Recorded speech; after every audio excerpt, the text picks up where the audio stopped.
Thank you guys for joining us again today. I'm Robbie, I'm Chuck. and today we have with us a very special guest. Hey, Stoney Pettit. And I just want to let you all know that I really appreciate you joining us again at the Pursuit of Purpose podcast. And if you wouldn't mind, Stoney, just tell us a little bit about yourself. 46 years old, born and raised in Beaumont. Um, my parents tried to send me to public school, but that lasted halfway through the first grade, and then product of private school education, All Saints and Kelly. After going to school with the same people for 12 plus years, I was ready to see something different in college. So went to the University of Colorado with nobody I knew, which was quite an experience. Yeah. You know, had so much fun. I was never coming back to Southeast Texas. Went to Alaska for a season after I graduated. Ended up in Sun Valley, Idaho for a year where I got some family. But then eventually, the money I made in Alaska ran out. Not wanting to ask my parents for any money after they've given me all the tools to succeed. So went looking for a real job after that. My uncle worked for a production home building company in Houston. So that led me back to Houston and into the world of home building. One of those deals where I loved the work, hated the job. So had applied and gotten into a graduate program at Texas A&M. It was an MBA construction management graduate program. Okay. But my dad's childhood friend, Ronnie Anderson, who I grew up calling Uncle Ronnie, said, "What are you going to do with that degree?" I said, "Well, I kind of want to do what you do, Uncle Ronnie." I'd always admired his job because it didn't involve being sitting behind a desk. It was outside. Beyond that, I didn't know a whole lot other than that I had succeeded at the production home building company.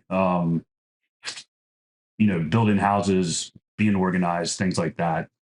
So he said, "Why don't you come try working for me for a year before you go to school, and then that way you can make sure that's what you want to do." And that was in 2001. So what, 22 years ago? Wow. Never went to A&M. I did take a couple graduate classes at Lamar, but it was too hard to go to work all day and then come home and study for a test. So absolutely, that didn't last too long. Right. So right. That get us started. Absolutely. Well, great. I want to go back a little bit because you touched on it, but really fast.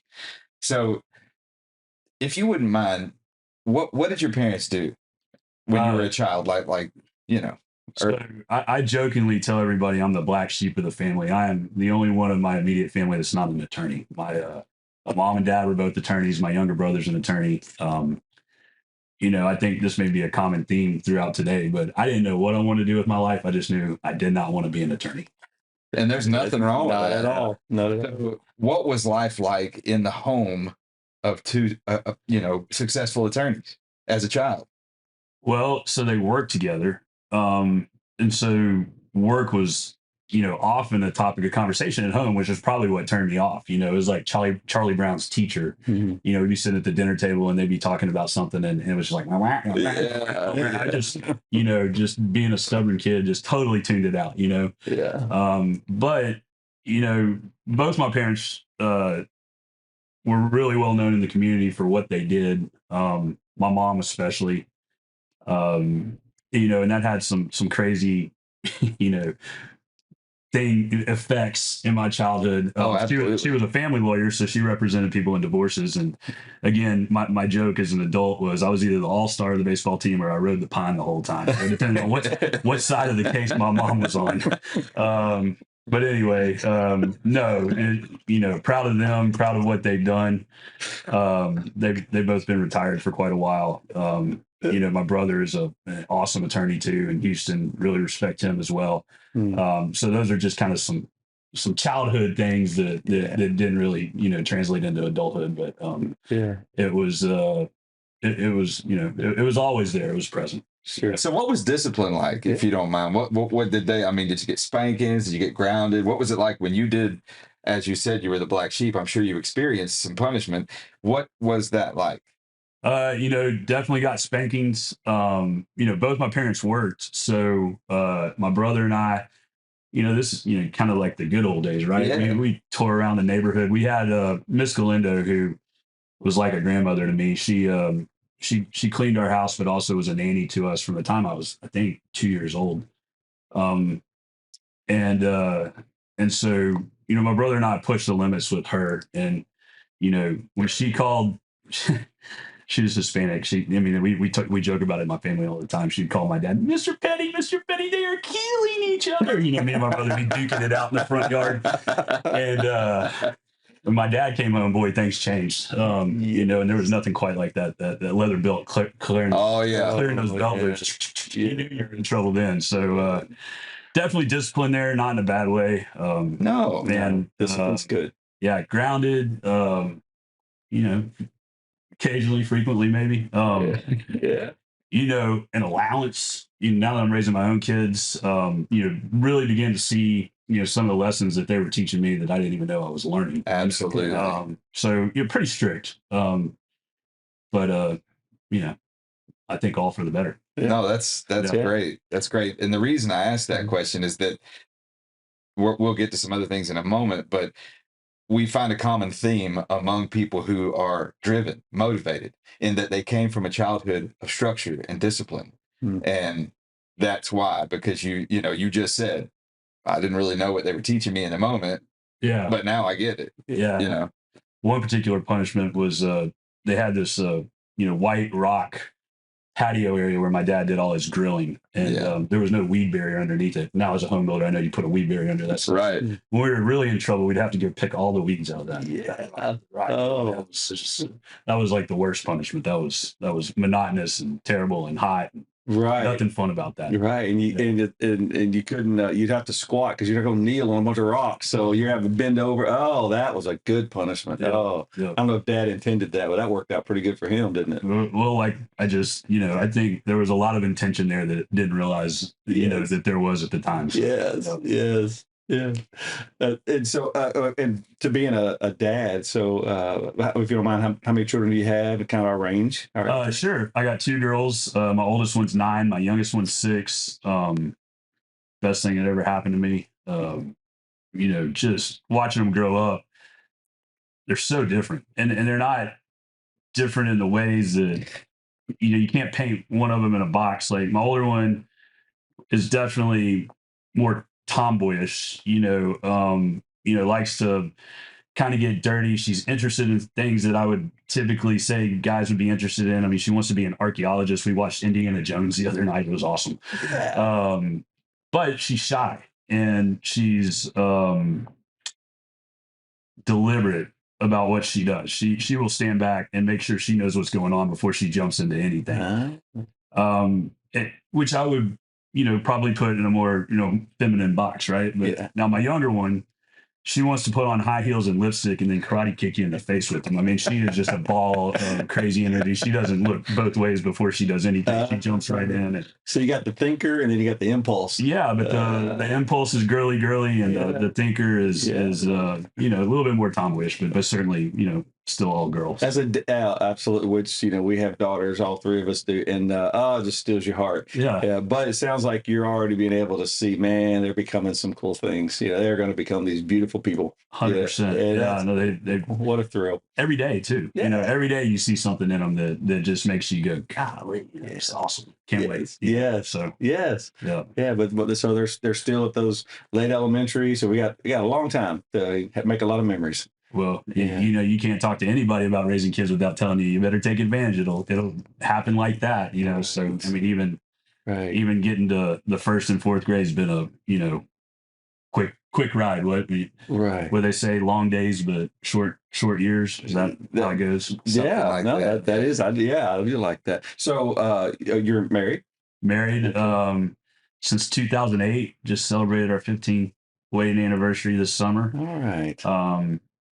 We were going to go. We had this crazy idea. We were going to go to Iceland for our 15th year anniversary, and it had said that for a number of years, but we called an audible this summer. We actually took a month-long family road trip, which was better than Ellen and I getting to go out to Iceland for, a week or 10 days. Right. We were together for almost a whole month, covered Arkansas, Colorado, Idaho, Wyoming, and then back home. Okay. Yeah. Okay. Yeah, it was unbelievable. That is awesome. Oh, and the girls are old enough to have memories, and that's good stuff. Oh yeah. Yeah. Yeah. So obviously, I hear you got in your telling about your vacation, you got drawn back to that original draw back right out of high school. Did you go back to the campus? Did you look around? Did you get close? We did go to campus. It was kind of just a stopover on our way up to Idaho. Mm-hmm. Again, I mentioned I had family there. We've been back there several summers. Mm-hmm. Great to escape the Texas heat, but my wife got this idea that we were going to go see the Dead and Company concert at Folsom Field with our kids, which sounded like a fun family adventure in theory, but once we got up to Colorado, we got plenty of flavor outside the concert venue. That it wasn't going to be. Yeah, so we chickened out and sold our tickets, and probably for the better. Got to see a friend of mine from college, a real good friend. We had dinner. Got to go on a hike, one of the hikes that I used to do in college, and just enjoyed a good evening in Boulder. So that was perfect. Gotcha. Yeah. Well, since you're an alumni, and we won't dwell on this too long, any opinion about how the Buffaloes are doing this year? They got a little energy going. Oh yeah, I'm excited. I mean, we're halfway into the season, and we're not carrying the unbelievable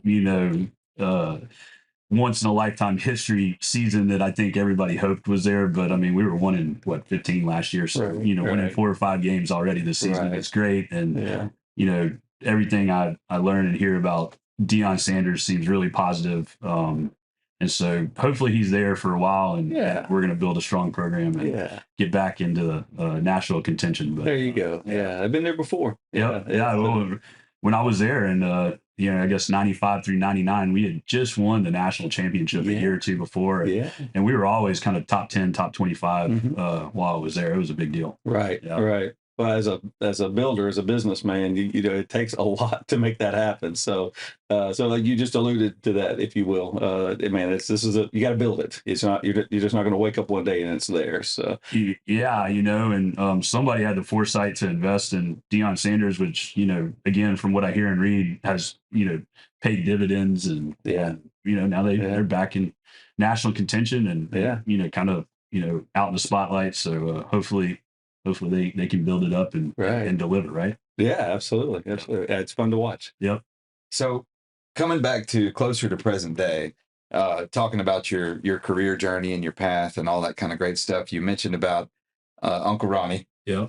Brought you in. And so what happened there, and how far did you go with Uncle Ronnie?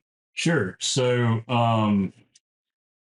when I first started for Ronnie, he had a lady in the office. And what was the name of the company, by the way? It was Anderson Construction then. Okay. Maybe I need to mention that Ronnie's grandfather started the business in 1946. Ronnie's dad had it after that. And then Ronnie took it over, I think, in his early 20s. I think his dad had a massive heart attack, and he was kind of thrust into the leadership role and took the ball and ran with it. And so when I started working there in 2001, he had a lady in the office that was part-time. And then he had a superintendent, Floyd Hammock, who was a old framer, great guy. And I think that, Floyd was making noise about retiring, and Ronnie needed to figure out how to fill in for Floyd. So Floyd kind of taught me the sticks and bricks of the business. And it, custom home building was different than production home building. When I started for the production home builder, they handed me a 4-inch stick, 3-ring binder. This is how you build a house. You got 15 of them, figure it out. Ronnie and Floyd, really taught me, the art of it. Yeah. And so I think Floyd was around for, 3 or 4 more years after that before he retired. Again, didn't go back to school like, I had originally intended. Let's see. At some point, I guess around 2008, I was getting antsy, kind of pushing on Ronnie. Hey, this is great. I like this arrangement, but I want something more. When you got your family situation building in the background. I was getting married the same year. Exactly. and he made me a heck of a deal. We went into a 15-year partnership agreement. Wow. Which I think anybody that's in business and thinks about the logistics of getting along with a business partner for 15 years, that's huge. While roles are transitioning. Mm-hmm. Ronnie's an amazing man, and I think it took somebody with his temperament and his we love each other. He's my Uncle Ronnie. I mean, I consider it a fourth generation business. But it took like that father-son relationship or uncle-nephew relationship to make that work. And actually this year was the end of the 15-year buyout. So wow. Okay. Yep. That is amazing. So you're carrying on, you have been carrying on a legacy that by all rights, by blood, you were no part of, but you became a part of through more or less a loving adoption into it. 100%, and then that even evolved a little bit. My good friend or best friend in high school, Ryan Farney's younger brother, Adam Farney, when I moved back to Beaumont from Houston, Adam became my roommate. He was selling boats at Texas Marine then, but I said, hey, as soon as I get a leg up over here, I'm going to bring you on with me. Okay. And so now he's been with Anderson Homes, is what we call it, ever since I became a partner. We went from Anderson Construction to Anderson Homes.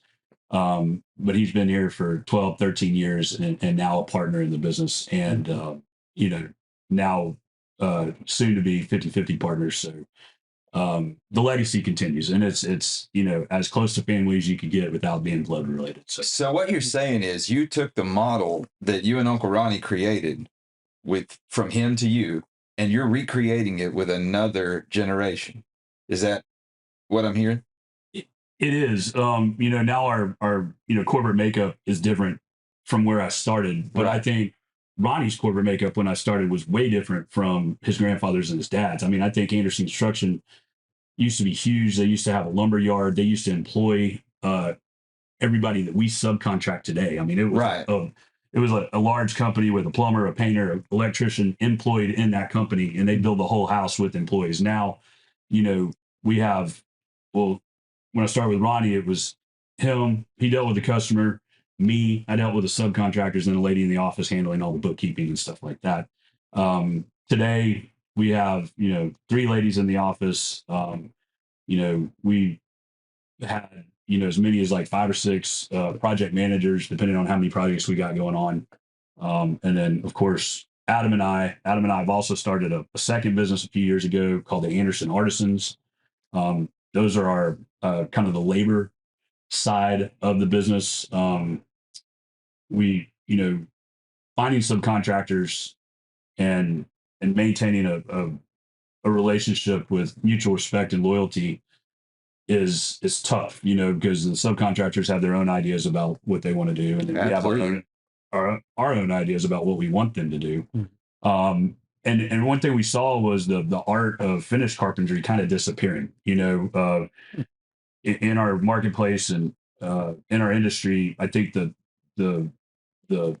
cheap, quick work of a trim carpenter was becoming obviously more profitable for the subcontractors.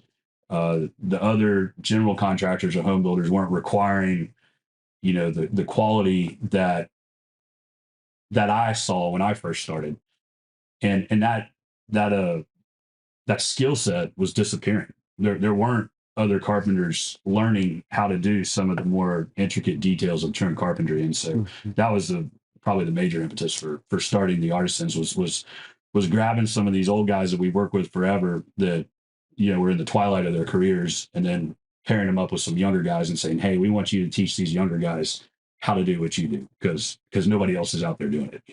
So, yeah. So we're talking to an audience of people in various stages of life and career, but some of them are young. And what you just alluded to was that difference between a more occupational way of approaching your industry as opposed to like a more craftsman way. And as I'm listening to you, I'm hearing that if folks will focus more on the more craftsman, it's going to pay the dividends longer. Yeah, you're not going to get the quick check, but boy, it's going to pay off later on.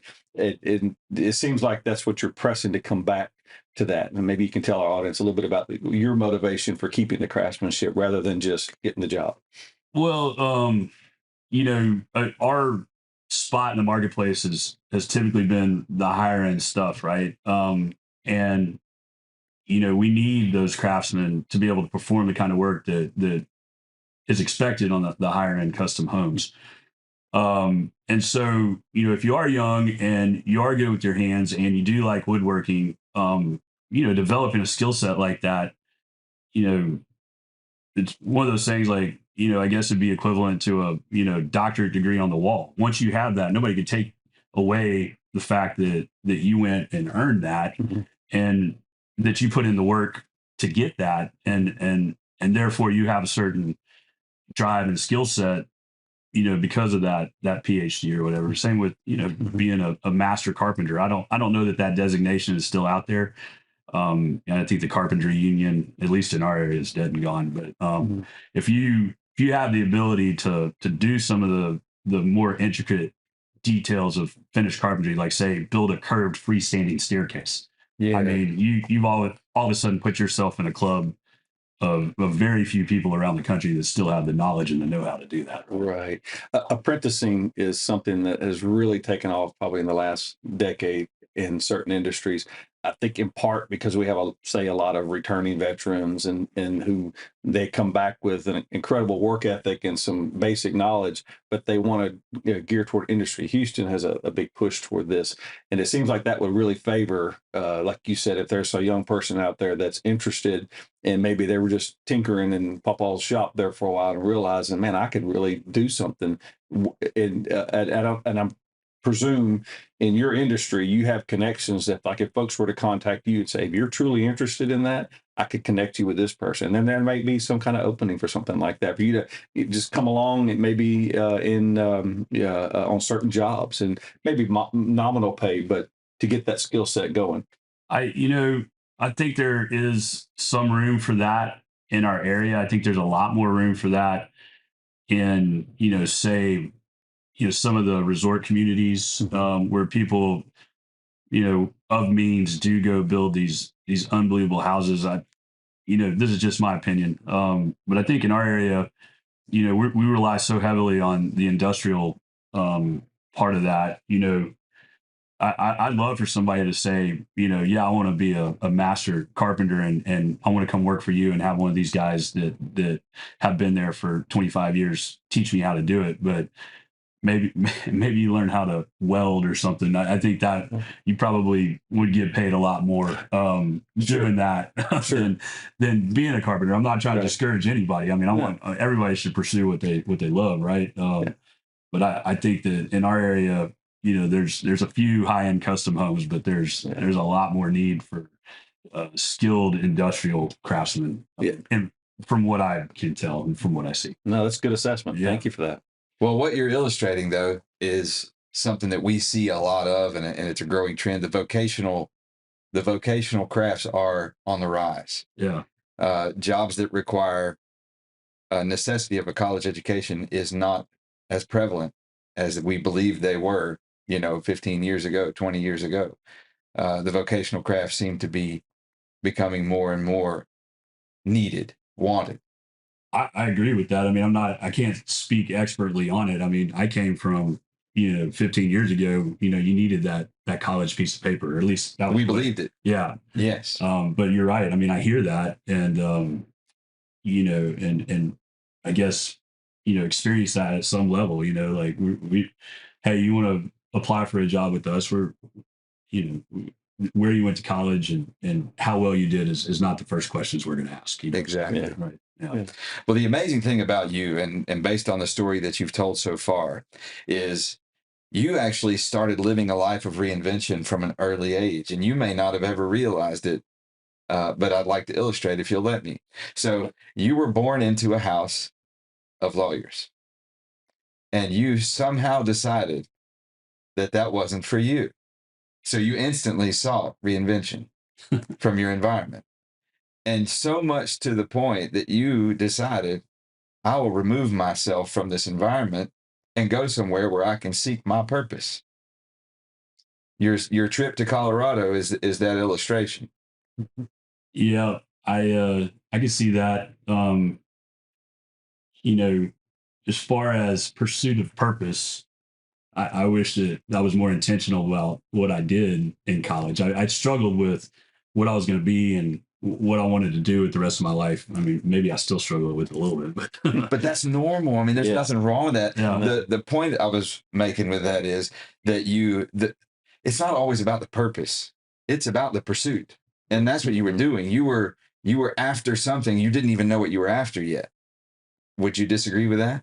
absolutely not. No, I was in pursuit. I feel blessed to have been able to go to school in Colorado and be put in a dorm room with a roommate I've never met. Exactly. And be put in a program at school with people I've never met. And I mean, it was awesome, making new friends, friends that I still have today from all over the country, all different walks of life. So So you came back home and then you got into this career path of building these high-end custom quality homes. right. And that has evolved, if I'm not mistaken, even a little further. And I'd like you to, if you would, please just kind of talk about the most recent reinvention, most recent pursuits that you're undergoing. Sure. So this kind of, if y'all let me digress a little bit, this Absolutely. kind of goes back to when I got married. I because maybe I had seen the mountain vista and lived beside a river in Alaska for 4 months with very little human contact. I always wanted to get out of town. I always wanted to live outside the city in the country, quotes around country, right? And so I had bought a lot out in LaBelle, before I'd even met my wife. It was 2 acres, but I was gonna, my goal was to build a house with a pond, right? Put some fish in the pond and live outside of town. Well, I meet my wife, we get married. Basically the message from her is, you're never going to get me to move out to that rice field. No way. And so I sold that lot after we got married. I'm like, well, she's never going to move out there. So I sold it. And I sold it for, this is a long time ago, but somewhere around twice as much as I bought it for. Just 5 or 6 years later, I'm like, hey, wait a minute, there's something to that. And I didn't act on it at that time, but at some point, after working on my wife over and over again about the advantages of living outside the city, she, started to acquiesce a little bit, and it was a possibility. So I went back to the same guy that had developed Ridgecrest that I bought the lot from before. I knew that there was more land to develop there, and I said, hey, when you get down to the end, can I pay you to save me a chunk of land? I want a few acres, right? And he said, yeah, that's no problem. And this is, and then I guess let's just say 6 months later, he said, hey, I know you said you wanted a few acres, but I really want to give you 100 acres. He said, I'm going to do this last section here, but I want you to take all the rest of this land. I said, well, 100 acres is more than I wanted, but definitely keep me in mind. I'm definitely interested. And then say 6 months more goes by, and he said, you know what? I've run the numbers on all this stuff, and I don't want any of this. I want you to take 200 acres. And I was like, well, what do you mean you've run the numbers and it doesn't work out? And together with, I hope he doesn't mind, but together with Jim Wingate, we figured out how to develop, say, the last 200 acres of the Ridgecrest subdivision out in LaBelle together. And again, became partners and did section 3 and 4 of LaBelle Ridgecrest. And, that was successful and basically set me on my path to, really trying to give real estate a go. Past Ridgecrest, with another partner, developed another 400 acres out at the corner of Tolliver Canal Road and Tram Road. Just finally got sold the last 45 acres of that 400 acres. Again, successful. In the meantime, my wife and I found 20 acres out in LaBelle. I never did move into Ridgecrest, even though that was always the plan. I couldn't wait that long. Couldn't wait for it to be developed. So we found 20 acres out in LaBelle. those two developments allowed me to build a house out there for my family. We've actually acquired the 20 acres next to us, so now we have 40 acres. My girls are growing up with cows and sheep and chickens and rabbits and dogs and golly, got that pond with some fish in it. Through Anderson Homes, we've done a little bit of, we've done a couple lot takedown deals. In Lumberton, we found 3 acres and cut it up into 4 lots. That was exciting. And so that's fun for me. I really like doing that stuff. So, yeah, going back to what you alluded to, I got my real estate license about a year ago. And have actually, embarked on developing another piece of property. Have listed a few pieces of property for some people and sold those. So things are going well, and still keeping up with Anderson Homes, although Adam Farney has taken a lot bigger role in Anderson Homes within the last year and is being extremely successful in that. I think it's a good fit for everybody. He's carrying on that legacy y'all created, and that's beautiful. Yeah. So I didn't get to ask this yet, but is your wife involved in your business pursuits? So with Anderson Homes, she has handled a lot of the social media. Okay. Guys from the job know to send her pictures throughout the day, throughout the week, and then she'll create posts. She has gone back to teaching a lot more. She was a elementary school teacher before we got married. When we got married, then when we started having kids, she quit doing that for a while. But now that my kids are both in elementary school, she substitute teaches at that school quite a bit. And if she's not substitute teaching, she's homeroom momming. She's not doing that, she's a member of the school board. I mean, she's extremely involved in our school and our kids' school. And so she doesn't do as much of the social media stuff anymore, but still does it a little bit. Now, the real estate side of what I do, she is a partner. Ellen and Stoney have Pettit investment properties, and she mainly lets me do what I want to do, but also is there to keep me in check every once in a while. Very good. I want to ask you a big question. I ask every guest on this show. Are you successful? I feel blessed. I guess that's success, right? Absolutely. Yeah. That sounded like a resounding yes, even though. I mean, look, my kids don't want for anything. I get to do, fun stuff. We live in a house out in the country that's been my dream for, 20 years now. Yes, I'm successful. Good. Yeah. That's a perfect answer. Yeah.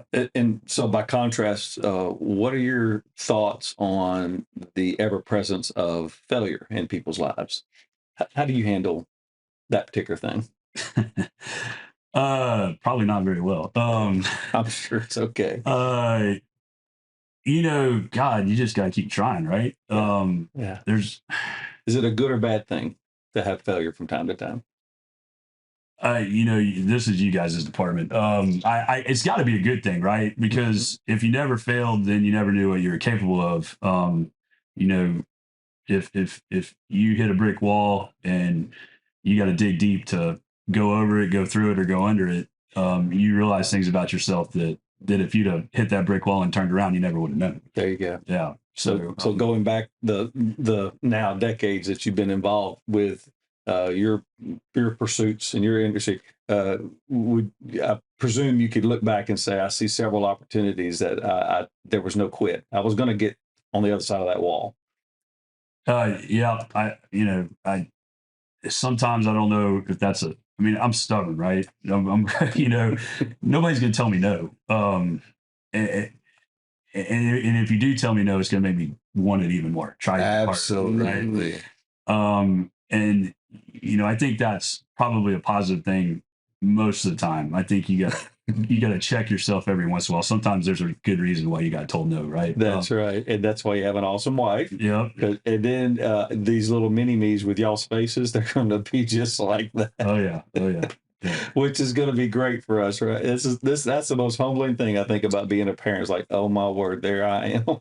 100%. Yeah. Now you got to not only think about what you're doing, but what kind of example you're setting for your children, right? Indeed. Yeah. Indeed. I'm very proud to hear you say that. Yeah. So who is your biggest competitor? You know, I don't know. I mean, it evolves. Like right now, there's not a whole lot of work out there. Okay. And so the customers that are available may love the idea of Anderson Homes building them a home, but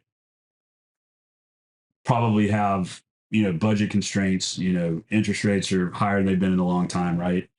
And so I have here recently, priced out a number of projects and have gotten some feedback and say, hey, we love what you do.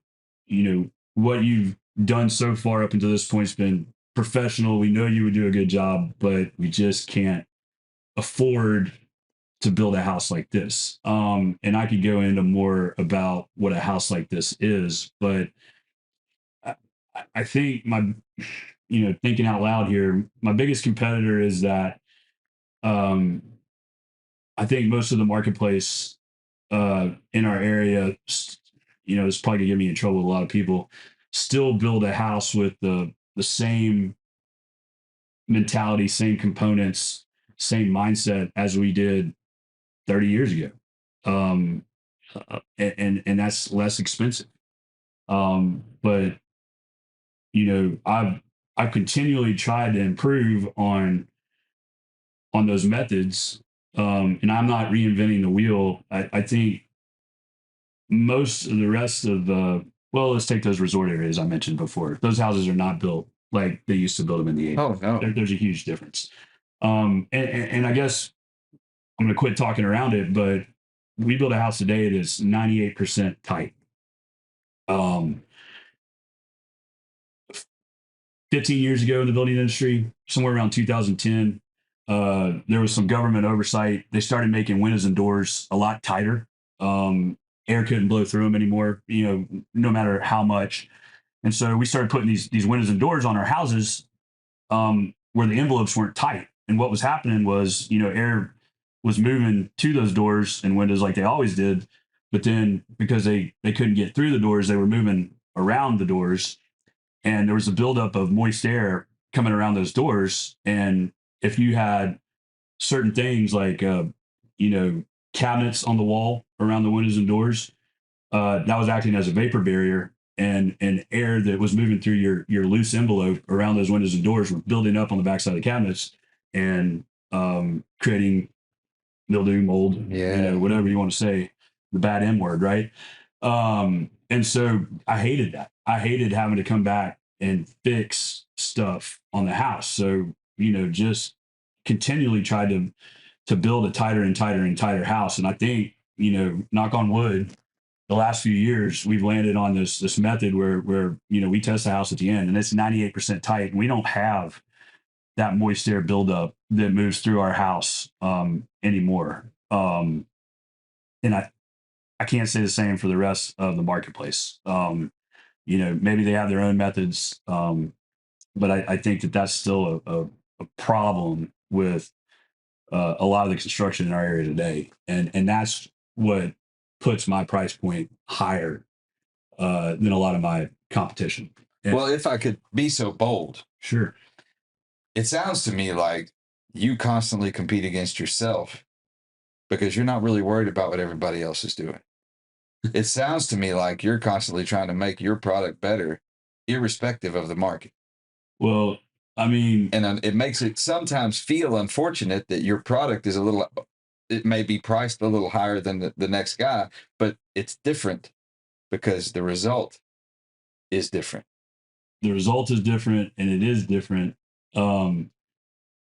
You said I don't care what everybody else is doing. That's not true. I mean, it hurts to lose those jobs.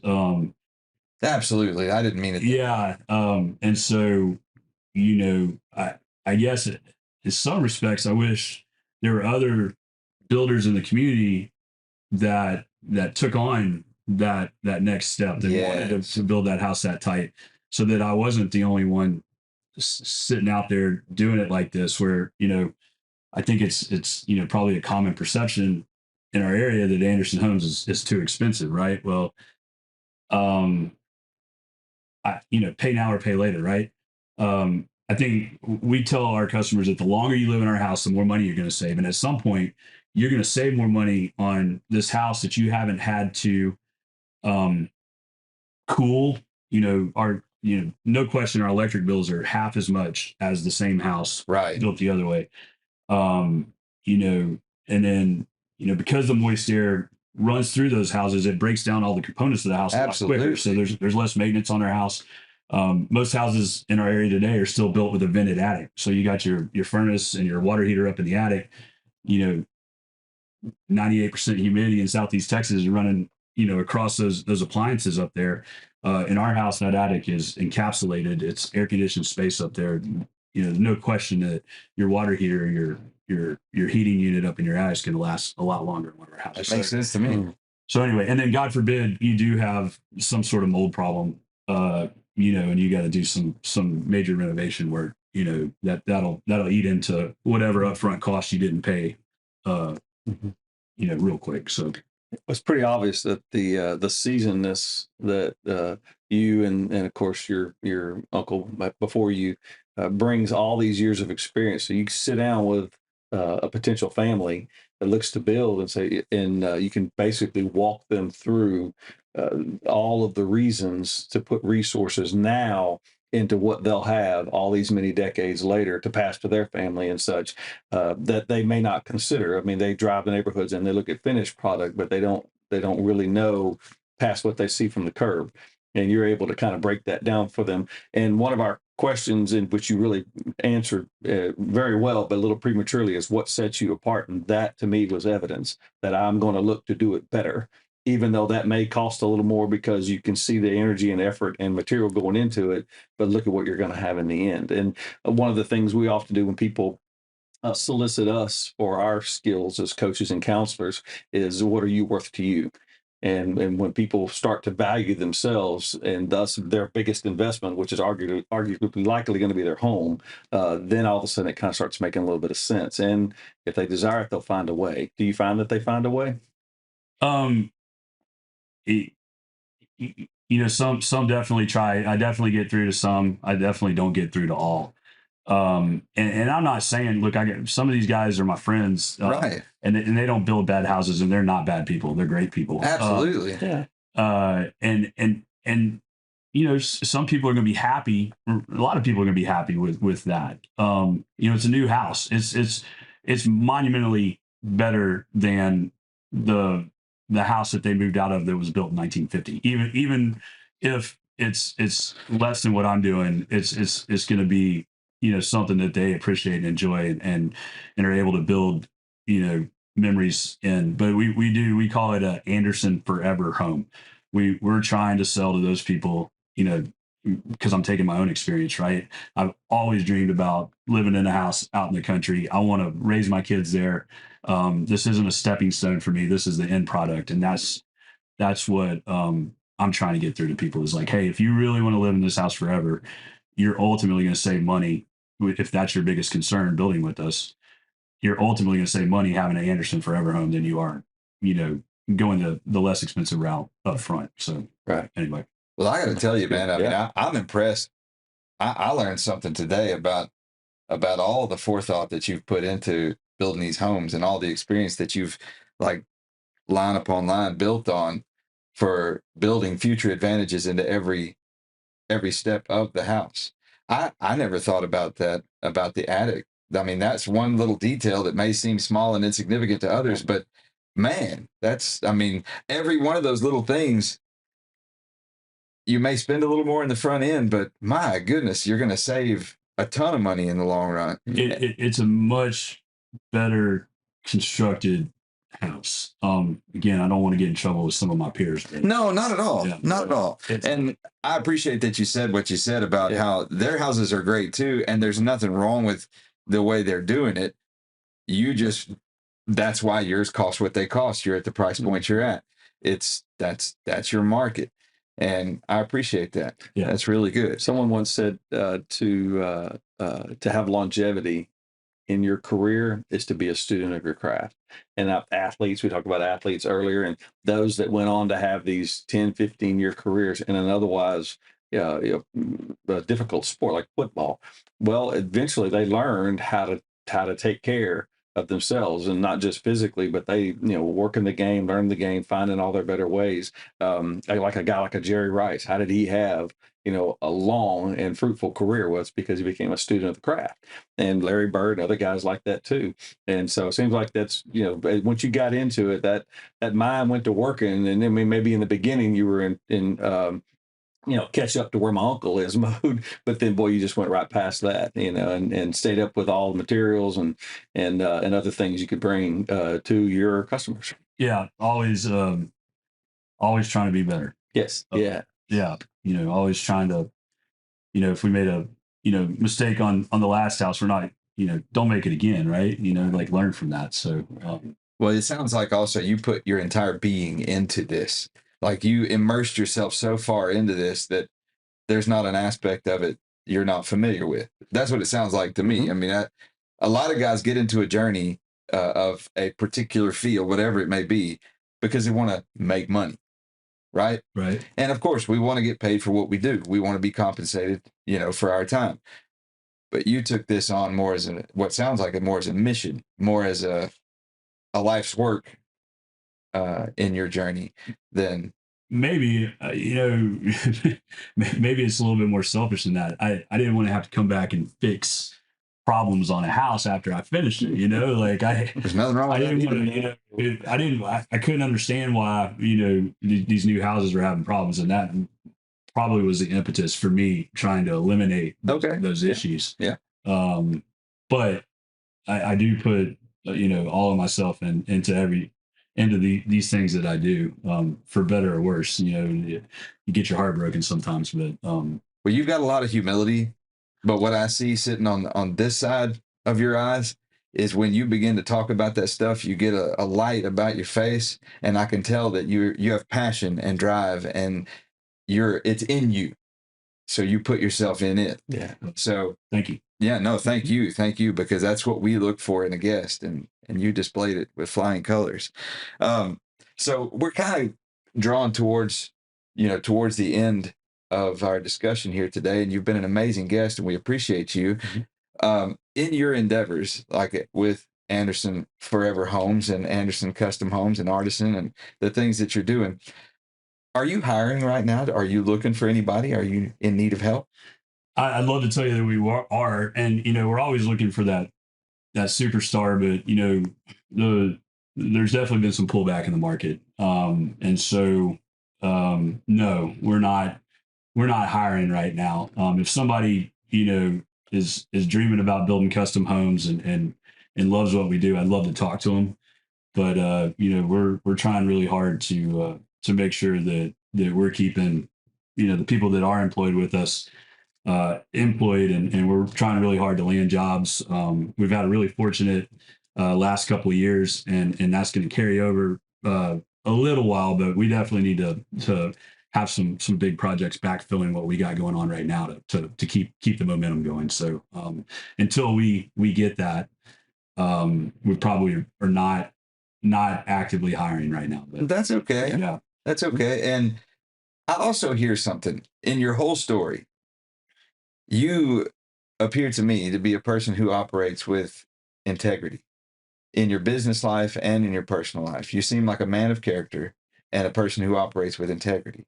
And that has to be a big part of, and I would assume, or I would guess, that Uncle Ronnie was also a man of integrity and character. Is. I mean, in business. I mean, that's how he got you. Like, that's how you and him clicked so well together, because y'all's tendencies matched, your behavioral patterns. I think he told me when I first started, he's like, you need to build every house like you're building it for your grandmother. Exactly. Nice. Yeah, and we've carried that on, and never forgotten the golden rule that my parents instilled in me. You got to try to treat people the way you want to be treated. Like I said, sometimes you get your heart broken, but you just keep trying. There you go. Yeah. There you go. Is there you have a family, obviously have a business that will hopefully be in perpetuity. I mean, when you get to the point where you can kind of be more oversight than hands-on, that you will hand it on to another generation.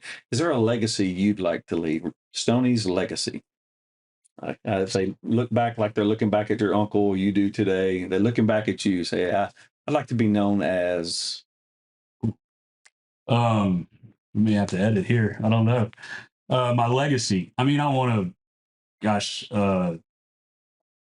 professionally, personally, I want my kids to look back on their childhood and as they become young adults, say, my dad was always there for me. He's my best friend. I mean, I hope that, that's probably my most important legacy. My wife says that, I love being married to you, and we've had a great relationship, and we're stronger than we ever are, those things. And I guess, maybe in business too, like I hope that Anderson Homes does carry on in perpetuity, and that same mindset that we have today is still appreciated, down the road. Like, hey, if you want it done right, if you want the best built house in our area, you need to hire Anderson Homes. And so if I help build that and that keeps selling, then I would love to be known for that. This guy did everything he could to build the best quality home that he could. And then, as far as the real estate goes, I just love where I live out there. I love the improvements I've done to the land. I'm in farm and ranch real estate specifically, and I hope that I'm new at it, but I hope that I have the opportunity to help others create that same, kind of personal utopia that I feel like I've been able to do out where I live. So Good. Yeah. Well, I'd like to offer you an opportunity for a shameless plug here. If people want to become your customer, you've got two major offerings of service that you're providing right now. The number one being that you are building homes for people like you would build one for your own grandmother. Right. You're the best that can be offered in your ability. You're giving it. So if someone would like to become your customer or Anderson Homes customer, how would they do it? How would they start that? 409-454-8198. That's my cell phone number. Call me up. Let's talk about it. I got a lot of things to say about it if you didn't already hear that here. The perfect customer, hey, let's go find you 20 acres and let's build your dream home on it. Let's make a place where you can raise your family. Building estates for legacy. There you go. That's beautiful. Yeah. So then the other aspect of your service that you're offering is real estate. Talk about that a little bit. Sure, you bet. If you want to, I don't list houses unless they are on a piece of rural property. Trying to focus specifically on rural property, but that's rural property that's going to be eventually developed into industrial land or commercial land, which is prevalent in our area. But then also, rural property that's going to be used for your dream home or even recreational purposes. We hadn't really touched on extremely passionate about the outdoors, love to hunt and fish, led me to be a fishing guide in Alaska. My wife would say that I love it too much, but that's in the forefront of a lot of what I do. And so if you are interested in trying to find a piece of property to maximize your hunting and fishing capability, let's do that. Or if you own a piece of property in Jefferson County and you're wondering what it's worth and you're thinking about putting it up for sale and you wonder what its highest and best use is, give me a call. I've developed land for residential lots. I've sold land that's going to be converted into industrial property. I've lived in this area all my life, except for the 5 or 6 years that I went away to school. So I feel like I got a lot to offer. Very good. Very good. Yeah. So as we get closer to the end of this, I've got a couple of questions, or we've got a couple of questions that we ask every guest. And this one's kind of a funny question. If you could go back in time and give yourself a message, your younger self, before you left to go to Colorado or Alaska or any of that, but say you could whisper in your ear and you knew the message would be received, what would you tell yourself? So I've heard you ask that. I've listened to a few of your podcasts, and I thought about that, and I don't really have a good answer. But I'm just going to talk it out like I've been doing. See if No, that's throw perfect. some spaghetti against the wall and see what sticks. Right. It sticks. You know, in college, I was an environmental science major because I love the outdoors, and I never really knew what I wanted to do with my life, but I was looking at the course curriculum, and it was like mountain geomorphology and stream biology, and all of a sudden I found my stream biology class. I sat in the back row with 3 other fishermen, and we basically raised our hand and asked the teacher, would a fish eat that? Would a fish eat that? And so I definitely would give myself that's one of something that I wish I'd have done better and pursued some of these passions out more. I don't know that I would have ended up anywhere different. I feel blessed to be where I am, but I kind of was floating and kind of landed in the home building business because I had an uncle that was in it, right? Not because I always dreamed about it, but once I did it, I knew that I always had an appreciation for what Ronnie Anderson did, and so that everything happens for a reason, right? But Yeah. You asked me what I would tell myself before college. I really want to go back in college and say, hey, take it a little more seriously, really run some of these ideas out, and be more mindful about this time here and what it means for the rest of your life, not just what's going to happen tonight or your fishing trip tomorrow or anything like that. It kind of sounds like what you're saying is you would tell yourself to believe in yourself and believe in your ideas. I mean, that's important. I don't know if that's not what it is. That's not what I just, like I said, just be more if I was an environmental science major, what career opportunities were out there for environmental science majors? What do people that learn mountain geomorphology, what do they do for a living? I never did take that to the next level. I was, hey, I'm hiking a mountain and I'm getting a grade for it. This is awesome. Or, hey, I'm sitting in the back of the class in stream biology and I'm learning about, different kinds of bugs that the fish are going to eat. Not what the guy that's teaching stream biology, what career path did he do to get here, right? Right. Yeah. So I guess I would have told my college self to do more research and figure out these things that you like, these things that you're studying, what careers are available in that area. Mm-hmm. As a younger kid, maybe I shouldn't have shut out what my parents were saying. My brother's an attorney. He loves it. He's really good at it. Not that I would have ever been an attorney, but don't ever rule anything out. One thing I definitely said over and over again is I was never moving back to Southeast Texas when I left for Colorado, and look where I am. So karma was listening. Yeah, don't ever say never, because you never know what's going to happen. We find often that yes, we may have those thoughts and ideas like I'm out of here, I'm this, but even our creator's got a plan, and he's gonna put us on it, and just as soon as we kind of get out of our own way, we end up right where we're supposed to be, which sounds like that's what's happening. 100%. And I like that when you were talking to your former self, and it's kind of a bit of it's not a trick, because we do want people to go back and give be a little bit self-opening, say, I probably could have, and maybe would have liked that. But you're also, as if you're talking to an audience of, say, late teens, early 20s. You're really talking to them. We're all teachers. Everybody's a teacher. Even these guys that come to work for you now, they could be our age or they could be a little younger. They're there to really learn. Yeah. And it sounds like you've really embraced that concept of being a teacher and a leader. I appreciate that. I always like to say, if you're not careful, you'll learn something new every day, right? If you're not careful, you're not careful. That's right. That's right. So in that teacher's mindset, if somebody in your life was coming to you for advice as an entrepreneurial person, and you were going to coach them a little bit and say, this is the advice I'd give you, what would you say?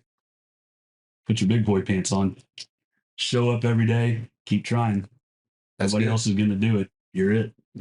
That's good. That's very true. Yep. Very true. Mm-hmm. Well, I can't thank you enough. it's been an honor and a privilege to have you with us today. Is there anything that you'd like to offer out for the audience before we close? There's no pressure. You got 30 minutes to talk just on your own. No, I'm kidding. Let me start on this monologue. No, I mean, Robbie, we've been friends for a while, and I'm happy. This seems, I mean, like I said, I've listened to a few of the podcasts. I think what you're doing is really great. Thank you. If you're listening to this podcast, you're already doing something right. Absolutely. You're being, reflective of yourself, and you're trying to be better. And I would say, keep that up. Never quit trying to improve on who you are and what you do. Perfect. Yeah. That is perfect. Well, guys, thank y'all for joining us today. I really appreciate our audience out there. Again, I'm Robbie. I'm Chuck. And we have with us Stoney. Thank you. And thank y'all for letting us become a part of the pursuit of your purpose.